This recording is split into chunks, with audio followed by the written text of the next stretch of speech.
So welcome everyone to the Mount MGSoA Arts Lecture Series hosted here in Pennsylvania, Chautauqua, Hall of Philosophy in Mount Gretna, Pennsylvania. And I want to thank Stinson Strout for his support of our lecture series this summer, along with Purpose One, one of our corporate sponsors.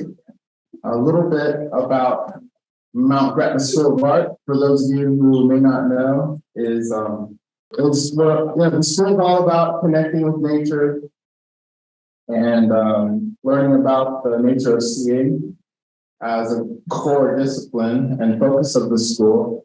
And I think students, in spite of that rigor and focus, by the end of the program, they see it as both an explosive, expansive jumping off point, or they find a group of people that they can really dig into the outdoor painting thing.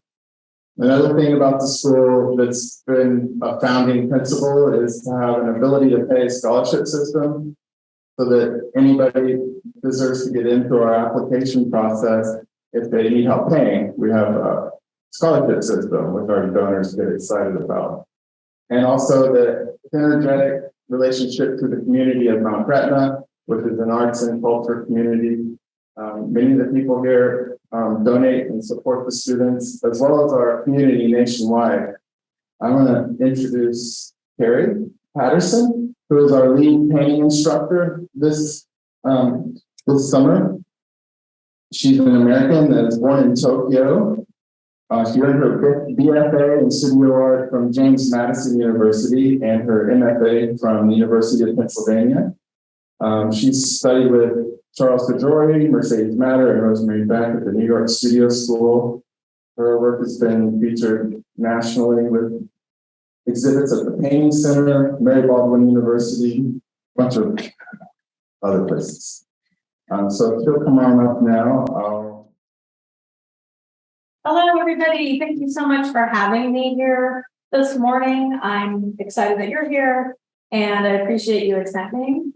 I want to thank Jay for inviting me to teach. This is my second time in Mount Gretna, and it's a super special place for painting, for thinking about our place in this world, and also how we connect to the past, because it's a very historic place. I want to thank Marissa, who's made my stay really easy with all the administrative stuff, and Ryan and Sarah, who left, and so happy to meet Martha and Alan, and to see Ro again.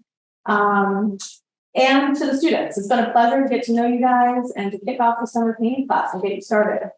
And I also want to thank, I hope my family's on Zoom, I think they are. I want to thank them because as always, they make it possible for me to leave the everyday life responsibilities to be here with you for 2 weeks. Okay, so I'm going to talk about today 5 key characteristics of my process as a painter. So locating landscape, sites of color, movement, positioning, relics, and memory. These 6 characteristics do a really good job of simulating my artistic practice and my relationship to painting. These first few images that I'm showing are images that I took here at Mount Gretna. And they're about looking up, looking out, and looking down, which is something that I do on a daily basis. And I like this John Muir quote: the astronomer looks high, the geologist low, who looks between on the surface of the earth? Because I think that the answer is the artist looks in between on the surface of the earth. What I've organized in this talk called Site to Site, a field guide for painting, is really some down in the weeds information. I thought I would talk you through some of my choices as an artist. And as I show you the work, if you want to jot down some questions, I've left some time at the end for the discussion. I hope. I kind of threw in a lot of slides at the last minute, so hopefully it won't be too long. Hopefully when you hear the word landscape, you may pause and broaden your understanding of the subject of landscape to include more than the nouns: trees, herons, ospreys, fields, shorelines. To include the experience of being in and of the landscape, which includes light, motion, sound, temperature, breath, and being. Maybe when I say that, you think about Jackson Pollock or maybe Joan Mitchell. I do too, but I also think about Audubon and how he observed birds in their environment, sketching and note-taking, and then trying to simulate that environment for us by hiring hunters to kill the birds, bring them back to a studio, stuff them, observe them, and draw birds with a pre-planned system for 24 to 36 hours. And then he worked his work from notes to create the backgrounds, or even hire other artists to create the backgrounds for him. Calculated, rational, and planned, and in the end, exquisite. Audubon created a fiction based on reality, a simulated bird experience for us to enjoy now and hopefully forever. So this talk features work that I've made from 1992 to 2023 and draws connections between different artistic modalities, all centered around experiences in and of painting with the subjects of landscape and architecture, both which are always present in my work. I also want to note that I have woven in images here that are out of sequence, so they're not linear in their creation. And I'm starting off the talk with two images from the New York Studio School, where I was a student. And I shared with students at the beginning of the week that even though I was in the figure painting class with Mercedes Manners and Rosemary Beck, I would get up early in the morning and paint from the fire escape from my apartment. I would crawl over my roommate because it was actually her room. So I had to go over her bed to get to the fire escape. That was Ellen Blum, if she's on this call. And then kind of break the rules and do these landscapes during class when I was supposed to be doing something else. At this point in my life, I had a BFA in painting from James Madison and lived and worked as an artist in Asheville most of the time. A lot of big events in my life as a painter have happened because I had a feeling it was the right move. Asheville was one of those experiences, as was the studio school. I loved the stories of Black Mountain in undergraduate, and I dove headfirst into that community and had an amazing support system of artists and musicians, starting with my husband, who was just my boyfriend at the time, and our friends and lots of other friends who were artists and musicians dedicated to embedding a creative practice in their life. One day I got a pamphlet in the mail, and I just happened to check the mail like snail mail. And the pamphlet was actually addressed to someone else who did not live there. And it was for the Vermont Studio Center, and just, a place of residency like Mount Gretna. And I thought that this was like a sign from the universe, like I needed to go to the Vermont Studio Center. And it was probably just the wrong address. It wasn't really a sign, but I applied, I got in, and I worked all the time to save enough money to go. And at the same time, and I'm saying this to a couple of students here, I turned down a full-time job at the Asheville Art Museum in their education department. And I say that because throughout life, there are and will be times where rational thought will lead you down another path.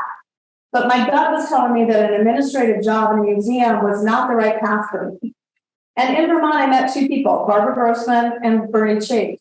Barbara taught me how to be a painter and led me to the studio school. And Bernie Chait said two things to me, very small meeting with Bernie Chait, but it was a big thing in my head.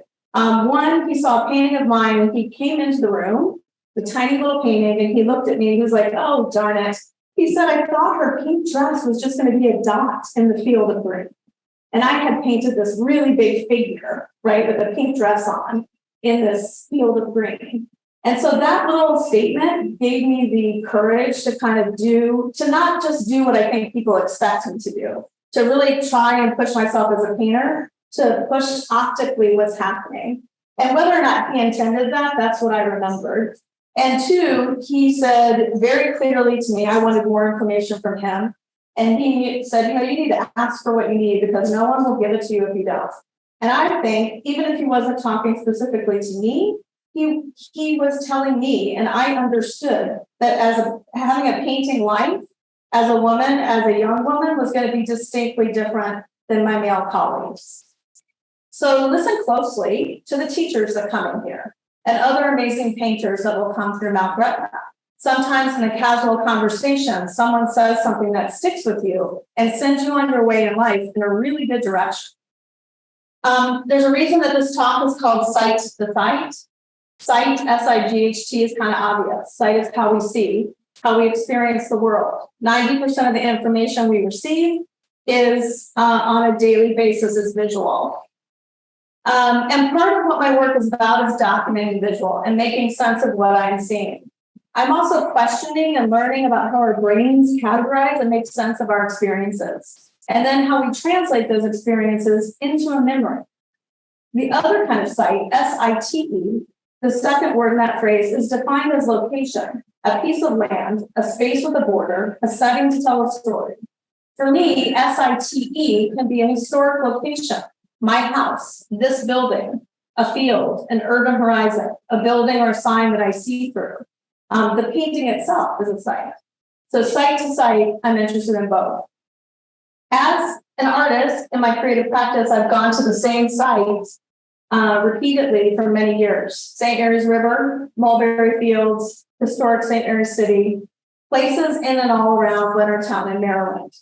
Drawing is a daily perceptual activity that I do. And I think of this like someone might think of yoga. I don't have a chance at getting to the right frame of mind to see if I don't draw. Even though I'm an abstract painter, I am in practice an observational artist, and two areas that remain constant subjects are landscape and architecture. I'm connected to the place where I work, where I walk, where I live with my family, and where I make art. This first became really apparent to me in Philadelphia. I went to graduate school, again with the encouragement of Barbara Grossman, because she mentioned to me that program might be a good fit for me. And Doug, my now husband, was interested in their biology program. So we actually applied together.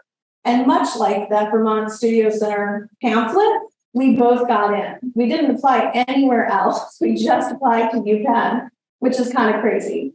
And so one weekend we got married, and the next weekend, the following Monday, we literally started graduate school. I don't have any paintings or drawings to show you, but I did a lot. And what I do have are the two sources that I primarily worked from. One was this pond, which looked a lot like Mount Gretna, very green, but it had buildings all around it. So from wherever you're standing, it had interesting things going on geometrically.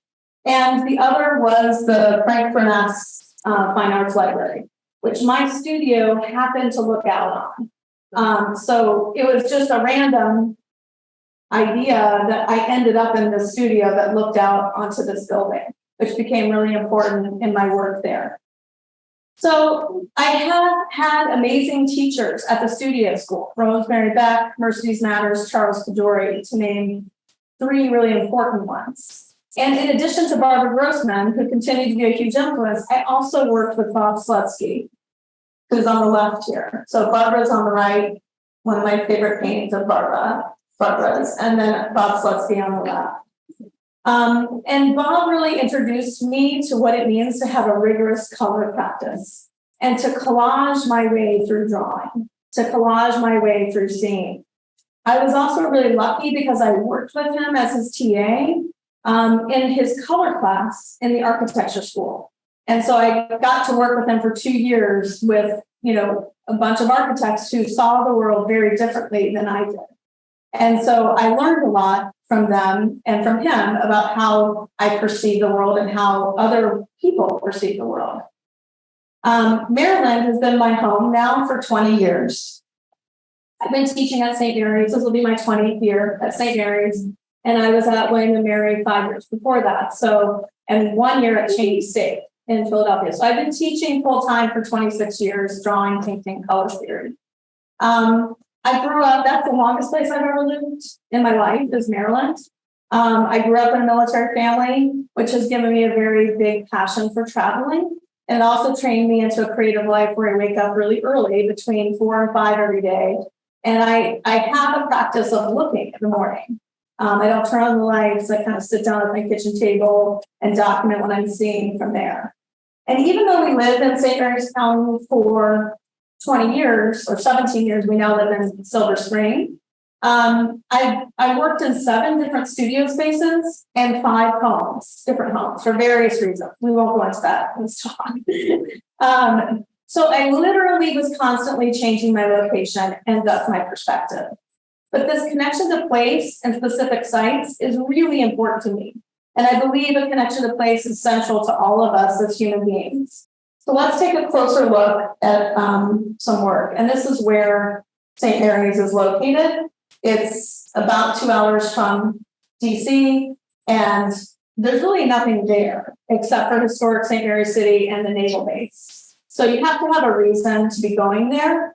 And during the pandemic, it's kind of blossomed as second home kind of place for people. But it was very, very rural for me.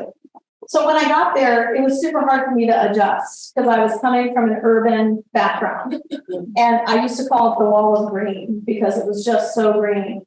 And the hall, I worked in Montgomery Hall in St. Mary's College, and I had a show coming up at the Painting Center, a solo show, and I didn't have space in my house to be painting what I needed to be painting.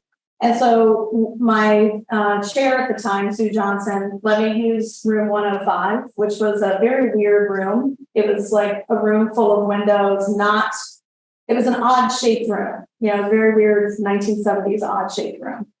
And because I was having so much trouble, I was trying to find a subject. Like I couldn't find a subject in this area. And I had an older student who came to my class, and she was a returning student. Her husband was a retired physicist, and they gave me a box of prisms. And those prisms, I was like fascinated with them. And I realized I could make my own environments. So I had all these cardboard boxes. I painted the cardboard boxes different colors. I put the prisms in the boxes. I really don't understand how I got to this idea, but I was driven. And then I videotaped what was happening in the boxes with the prisms at different times of day. And then I projected that onto the wall of this crazy classroom. And I was like, okay, I'm in a city. I get this. Like, I can understand this kind of space. And so I made this group of painting that I'm showing you here, called Rememory. The actual title of the body of work is called Between Fictions. And so I did a whole bunch of paintings of this imaginary city. And the studio that I did have was a tiny little shed, and I would have to back up across the street to see the work. So I was like looking at it from across the street. So I was really in between things, literally. And so I was kind of on the road with painting at that time. I'm just showing you a little bit of each. These two collages, these are large scale collages, 60 by 60 inches on the left. This is the first time I was using actual material raw and weaving it as is. So linen is in there, just scraps of linen that I had from stretching. I started using all the material that I had for practical reasons, but also because I was interested in the materiality of the thing, right? And also I had a baby at this time, my first child, and I wasn't comfortable leaving oil paint out. So I started, every time I got done painting, I didn't want to waste the paint. So I would prepare paper and paint the oil paint on paper, hang it up on the wall to dry, and then I would reuse it in these collages. So with the help of a lot of friends in St. Mary's County, I found really interesting places to work. And one of them was St. Francis Xavier. Oh, and I should say at the time, I was looking at James Turrell. I love James Turrell. And I got a grant. When I was at William & Mary, I got a grant to go see the Matisse Chapel in France, and a couple other buildings that I was interested in. And I then applied for a couple other grants to travel around and see the skyscapes of James Turrell. Not that I wanted to be either one of them. I just loved, they were inspiring to me in terms of how they dealt with light. And in terms of painting, I really loved Jane Wilson's work at this time, and I was looking a lot at her work. Oh yeah, I was also looking at Ellsworth Kelly, super important, his perceptual kind of painting. And I loved Sean Scully. I loved the way that Sean Scully created a stacked canvas. So I finally found a place, St. Francis Xavier. It was close to my house. And I had a new baby at this time, Georgia. And I had to find a place close to home that I could work for small bits of time that was quiet. And this was a historic chapel that's octagonal space in the front. It looks like a house rather than a chapel. And it's basically a white box with windows on either side in a very rural landscape that was owned by the Jesuits at the time. Now you can go there and it's open to the public. It wasn't at the time. And I was super interested in trying to understand, really push the limits of what site size meant. and how I could get site size in an actual finished work.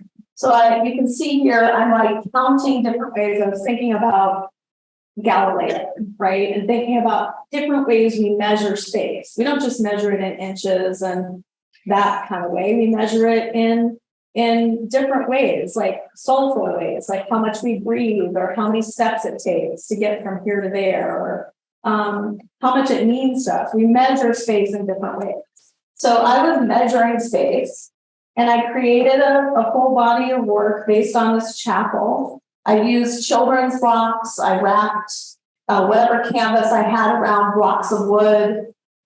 It's important to note that the one on the left is super tiny. It's 22 by 7 inches, and it's literally what I'm seeing without the floor and the ground line. You know, it's abstracting what I'm seeing just right here. And then the one on the right is a very huge painting, 144 inches wide, and it's me standing very close to the altar space of that chapel.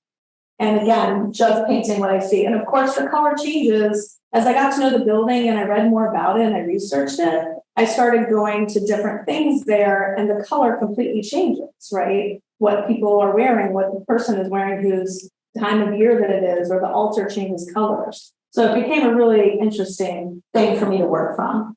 There's 2 more.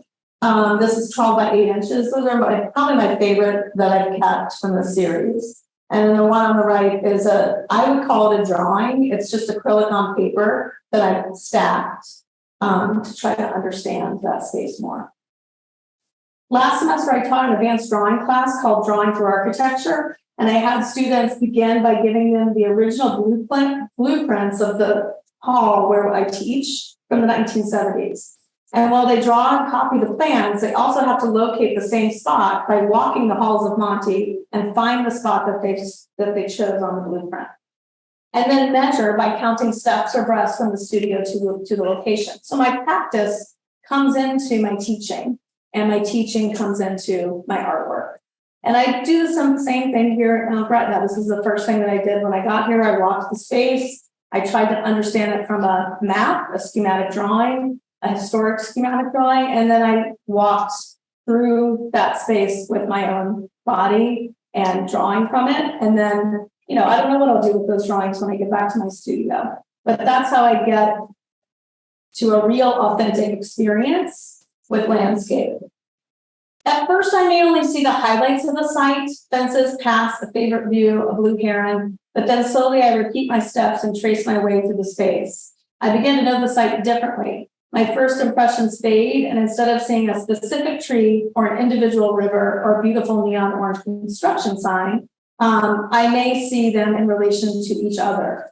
So, or I may see a flat gesture, like this on the right-hand side is a photograph of water, but it looks like a gesture. It looks like a gesture in paint. It's so flat. And this middle photograph I've had on my wall for a really long time. I took it at Tall Timbers Marina, and I love how those marks at the top remind me of painting. So movement and isolating a color is really important to me. So during this time, I took all those cardboard boxes that I used for the first body of work that I showed you, and I made collagraphs from those. And collagraphs are a form of printmaking, relief printmaking. And I had access to a press at St. Mary's. And I would be able to take over that studio with a couple students every summer for like 4 weeks and just work in there because I took over the space. And the collagraphs weren't one whole plate. They were cut up pieces of cardboard. So I don't have a picture of them. It's before that was like a thing. Like I don't have any pictures of me making this. But I love doing this kind of process because I would be able to send this through the press. So the white space is a cardboard, an uninked piece of cardboard. And so I probably made about 400 of these that summer. And I probably kept like maybe 100 whole that I was going to use as my artwork on the market, selling it or whatever. The others just went into a drawer. And it was at this time that I got introduced to Anne Truitt, who's a sculptor. And she taught at University of Maryland, and she's also a psychologist. And she wrote 3 books that are really important to me. And I know to a lot of other artists as well, Daybook, Turn, and Prospect. And I have all 3 in my studio. And so I was really into her. And weirdly, I found that somebody must have told me this, but she was given an honorary degree from St. Mary's, and she gave a commencement speech, which I found in the archives. And she says that the hallmark of educated people is that they have learned how little they know, and have decided to live in a way that they spend the rest of their lives in learning more. She goes on to encourage students to teach themselves, to be their own guides, to not look for others for approval. And she encourages in the speech to befriend teachers, both living and dead, and choose wisely from the whole history of humankind with an open mind. Much like that pamphlet I received in the mail that was meant for me, I really responded to this speech and her connection to the landscape, to Maryland, and to herself, her dedication to herself.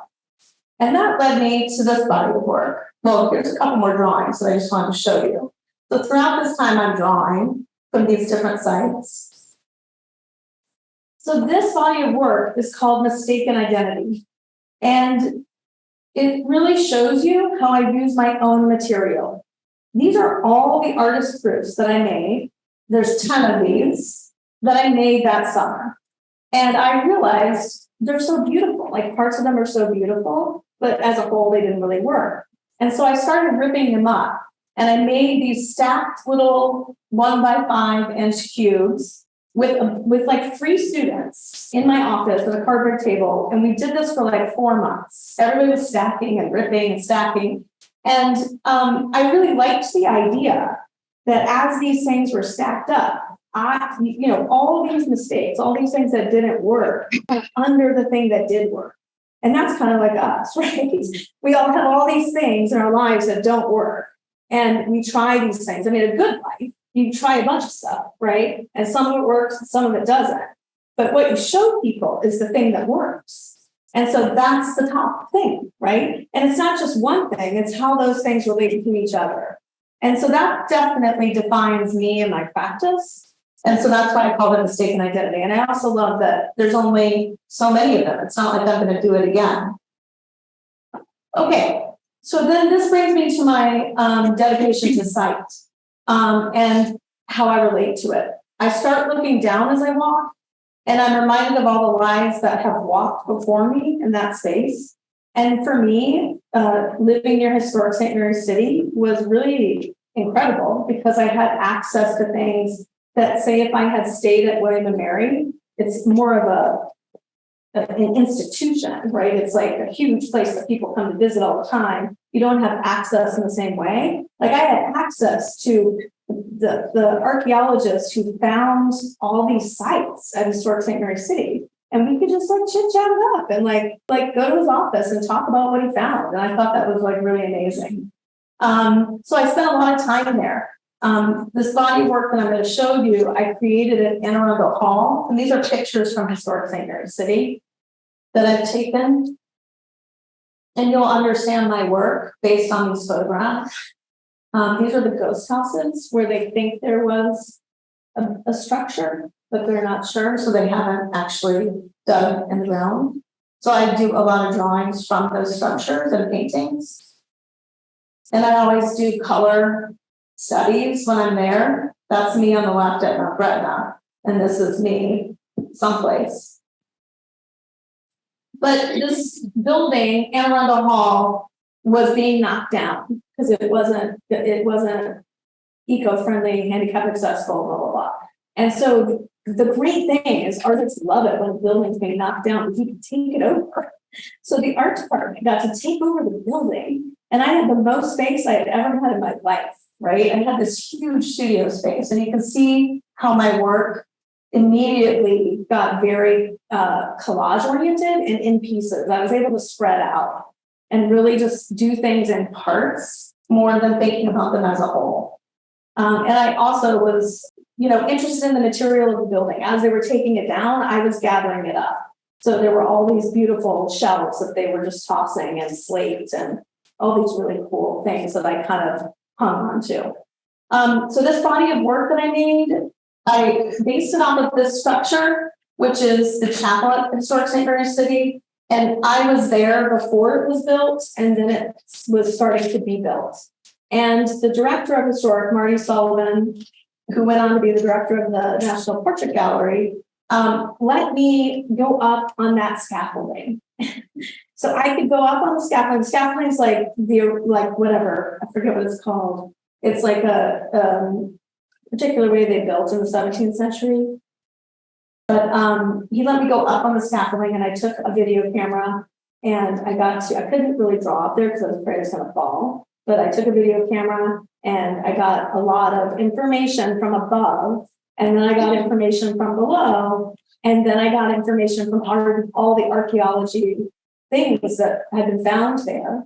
And then I went back to my studio and started experimenting with that. And the name of the work was called ground truthing, because ground truthing is a term used in remote sensing. It refers to information collected on site through image data collection. So I wasn't drawing a scene, but I was collecting information. And that's something that has stayed with me throughout my practice. I often look for material or relics through what is normally discarded. I always have, and even as an undergraduate, I was making things on scrap metal or pieces of wood. For me, this process of gathering material is both practical and philosophical.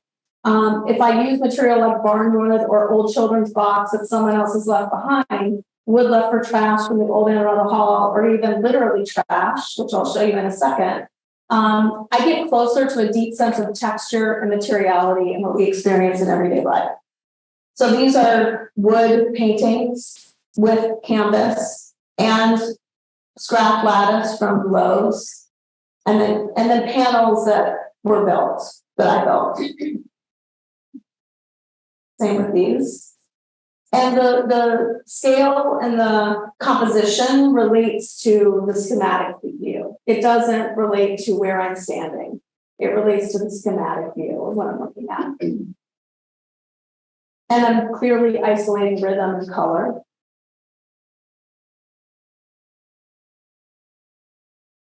So another thing I just want to show you is that this is actually the St. Mary's County that I normally saw. So Ro mentioned this morning Georgia O'Keeffe, and I read this biography about her and how she was really interested in the vernacular architecture out west, right? Like the things that people just see. And this is what St. Mary's County really looks like. It's very rural. It's very poor. And there's lots of leftover remnants that people leave. And if you don't have money, you're probably not going to see the water. You're not going to have a water view. You're not going to be, or if you're not in school at St. Mary's, you don't really have access to that. I mean, you do, it's a public institution, but how are you going to get there, right? So what you really see is this. And there are these things called mail pouches, which are advertisements on the side of barns. They were really big in the early 1900s. So I was kind of interested in like, okay, well, if that empty sign that nobody cares about, it's like this piece of architecture in the landscape. And what would it look like if I created that? What would I want to see on it?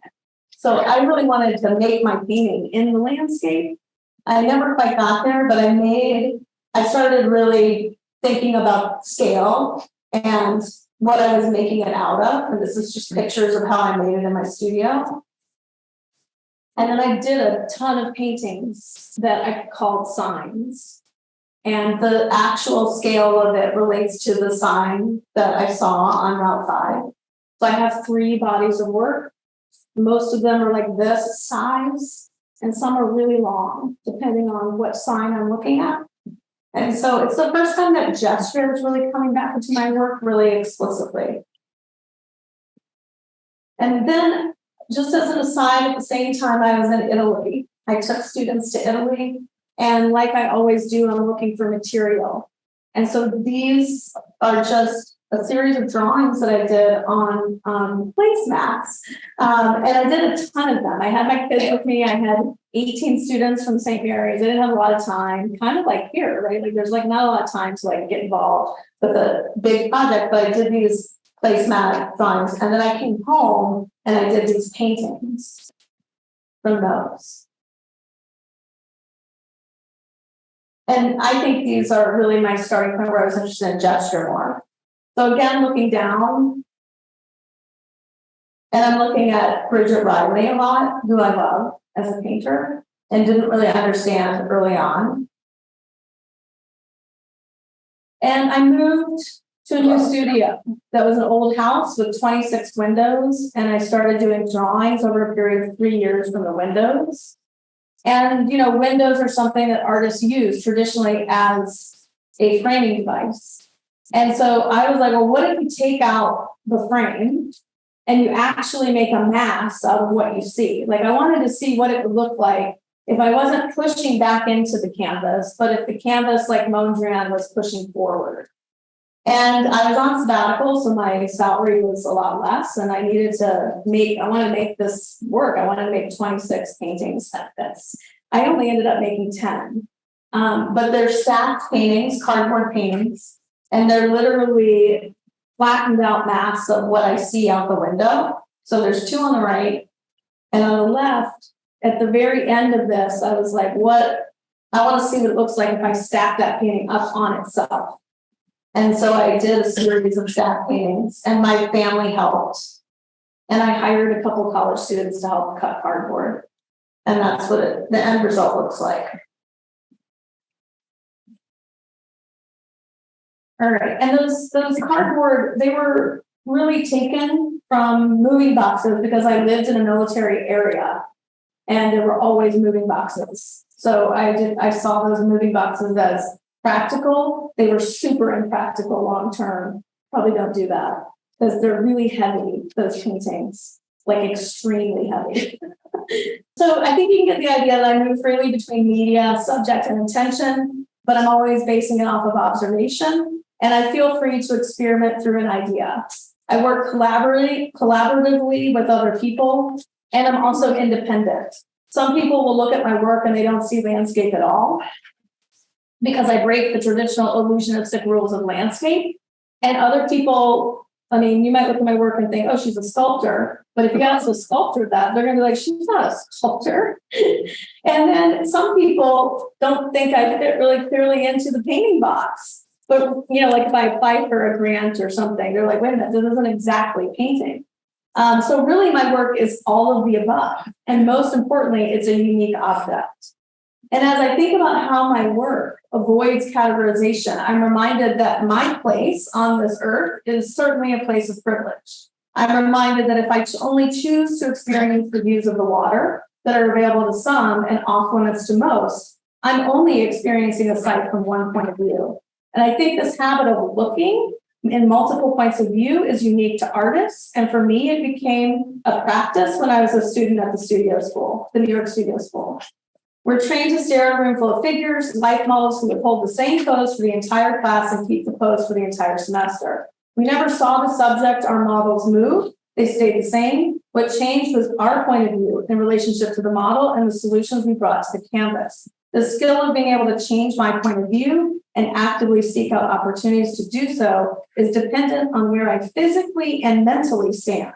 It's both things. This is a very important site to me, Mulberry Fields. It's a Georgian manor in St. Mary's County. It's private, but a lot of painters go there. Over the years, a lot of painters have gone there. And I'm standing in Maryland, but you're seeing Virginia. It's a surveillance property, meaning the house is up above and you're looking down. And this is an on-site painting, and this is one in my studio based on that field. Total station means you're seeing up and down and right to left. Here are just some sketches where I'm counting my steps or figuring out what I'm looking at. And on the left, sailboats do the same thing that field does for me. It's a line in space. So on the left is a sketch from St. Mary's River. On the right is a painting in the studio. All right, real quick, this is, I wanted to take a second to talk about the titles. For every artist, this is a unique practice. In my practice, I'm always well into making something before I try to understand what it means. I have a tactile connection and sensory connection to what I'm making, and then I start looking at how I'm making it and what the work refers to. I may reference a site, or I may prioritize something else, like how I am categorizing what I see or how I'm remembering. All of the fragments of past visual expressions and accumulated memories. So I reference color and space free from any previous associated site in order to make a new visual object or path. So From the Heap and Thread Stack are both titles taken from computer programming, where I really love From the Heap, which is bearing no relation to the original data structure. So I had this book that I was sharing with Sarah that I know nothing about computer programming, but I love the language that's in it. I like the idea of a free store where you can store your memories and at any point go grab one, come back, use it, and then put it back in the store. Like, I think that's like super cool. And so that's what those titles refer to. Thread Stack is an important series for me. It's all index cards from teachers and artists, business cards and stuff that I've collected or people have given me. And I love that some of the gestures are made by me and some are made by other people. They're dipped in wax, so they're heavy. They're like 5 inches. They're they're to be seen on a pedestal or something, not like this, but like this. Okay, so I wanted to show you this in progress work that I did during COVID. This was completely from memory. I'm not at a site. And you can see how much reflection, light, color play into what I'm making there. And then this is the final piece where the two are joined together with wood that sort of hugs the image in a very perceptual kind of way, because they're not straight. So those pieces of wood are irregular. And then at the same time during COVID, I did these images on large scale paper, really thick paper with a lot of texture. And so I just kind of embraced this whole gesture a lot more and opened up with the color. And this brings me to this current work that I'm working on. So I'm going to read this. So as an artist, I choose to walk in the middle of a peninsula. This peninsula, and also metaphorically the middle piece of land in between the waterways, I am bound to change my point of view, giving dimension to my experience. And when I walk in the middle of a location or category or conversation, just like that, the place, the person, the technique I thought I knew becomes new and even richer with meaning. This new work, Barely a Trace, deals with that idea specifically pertaining to memory. So Barely a Trace is a series of drawings that combine all of my sketches, well, not all, I have more that I haven't used, but a lot of them, and colored papers created from 1992 to 2023. It represents my entire artistic process because it fluidly moves between one location and another, and one medium and another. Between documenting or recording the space via measurement and distance on the site to remembering the color and light through stroke and motion that brought me there in the first place. I'm also very interested in the idea of how our brain remembers. And an important part of my life as an artist is remembering through drawing and painting on location. I can't produce work that I create without those former experiences. Our brains do not remember in linear fashion. I can be working on location in Southern Maryland and be thinking about Italy, or be working in my studio, looking out my window and see connections between the work I made in 1992. Let's see. On the right-hand side, there's a drawing from 1992 that's barely there. It's, faded from, bad paper in many years, but. And then there's more recent works next to each other. It's interesting to think about how the memories from long ago combine with the experiences we're having in beautiful ways. And I think about this like in relationship to, say, dementia. Because I have family that have been affected by dementia, and how people remember things from the past as if they're happening right now. And it's similar to what I think about in the studio. It's a beautiful experience as long as you don't try to recreate the initial memory. It's about enjoying the here and now and the everyday. When I was a young mom, I could have been sad about not being able to travel. like I used to, or I could choose to let my past inform my present experiences to create new work and new memories. And as an academic, I could have been sad that my career took me to a rural area rather than an urban, but I chose to find meaning in the place where I landed. In relation to the work itself, some of the drawings are really clear and some are very faded. There's also newer work, barely a fragment of that experience. I'm most excited about the tape because the tape functions as this bracket. It's either a line or a bracket or a gesture. And I'm super interested in that. I don't know where it's going to go, but I have a lot of these. And I'm really interested in them. So I'm excited to see what happens next. So I would just say that our experiences are temporal. And when you notice them, they can be really powerful. And when that happens, when you translate what happens in your visual sight from a sight, it becomes more than just the sum of its parts. It's a constructed reality that depends on your interaction with it and what you're doing with it. Okay, so that was really a lot, but I'm happy to take some questions and thanks for listening.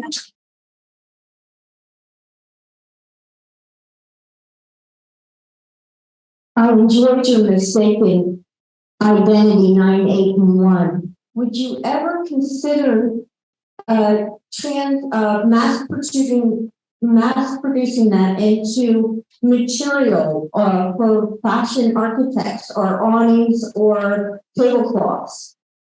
Reams of material with that design. I mean, I love that idea. I love the interaction between making something so specific like that and then making it available in other ways to other people. The more people who can experience art, and the better, I think. And so if you can do that in multiple ways, I think that's interesting. Hi, your drawings are observational and then your paintings and abstractions move so far away from them. Can you speak to how those two feel different and related?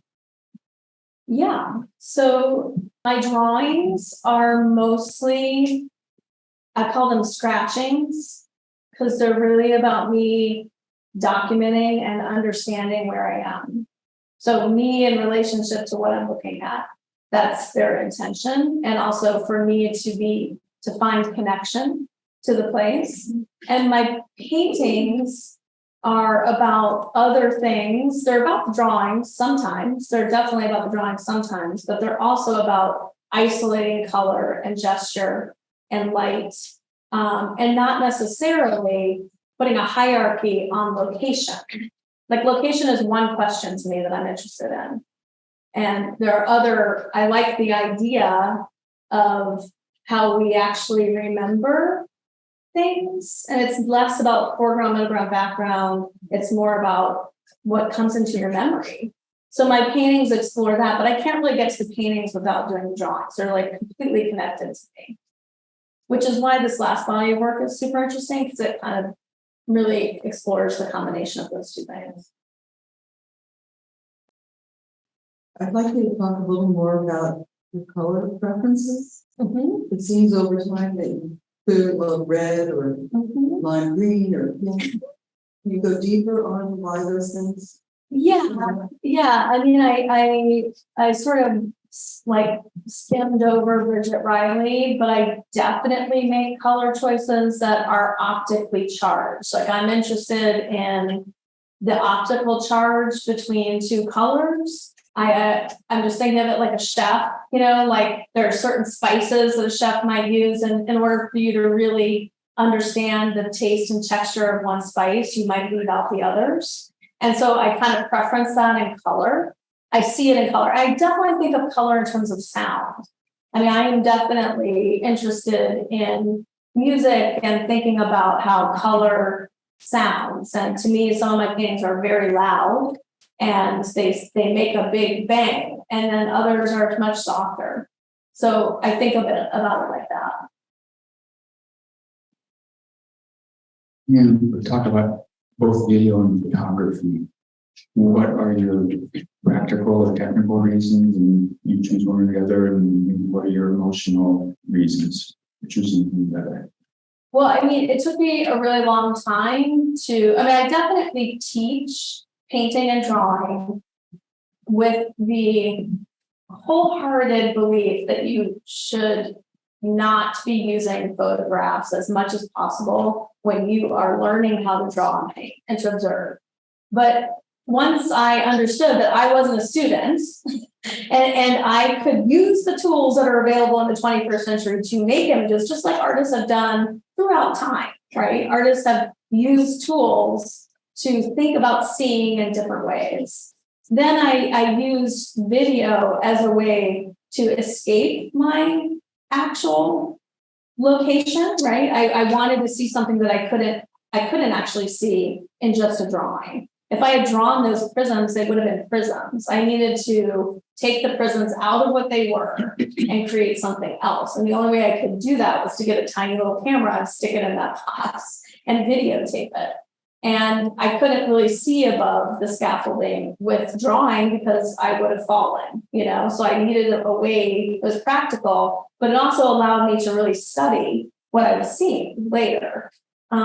I do have all of those videos, but I don't really show them. They're just part of my process. And I have to say, I work at a place that allows me great freedom. So we have an artist residency program, much like Mount Gretna, so you should support Mount Gretna if you're listening on Zoom. That brings in artists from all over. And so I met a lot of artists that gave me time and attention in my work and gave me ideas, and I saw what they were doing and colleagues that did the same. So I think that it's important to surround yourself with people that are going to push you further. And if you're scared of using something, question why you might be scared of using it. You know, I'm just talking to the perceptual painters. Like it's good to not use it when you are learning how to observe. But then there's something else that happens when you use a video or a photograph. And I think there's lots of artists that do that. Dan Truitt, I was intrigued with her experience and her advice to women, Yes. which I thought was rare then. Yes. You know, we were just starting in on, I think there's so many comments in her book, like that she was invited to Yale to give a talk. They introduced her as a housewife who makes sculpture.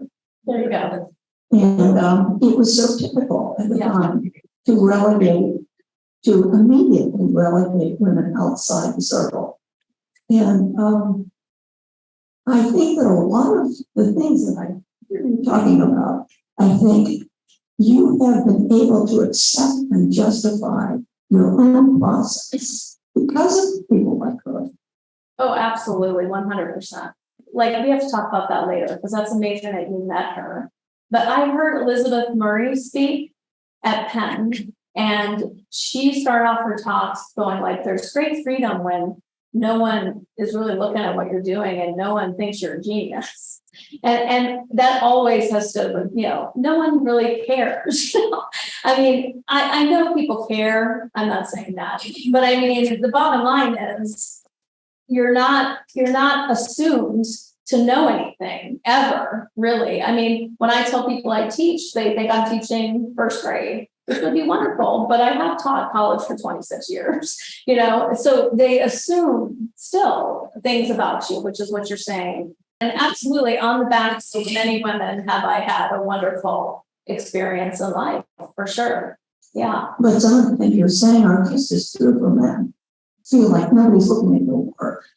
And you have to get used to that and just say, I have to do my work. Period. Absolutely. Forget about that. Yeah. It's true for all artists, for sure, but it's guaranteed for women. Yes. Thank you. Thank you.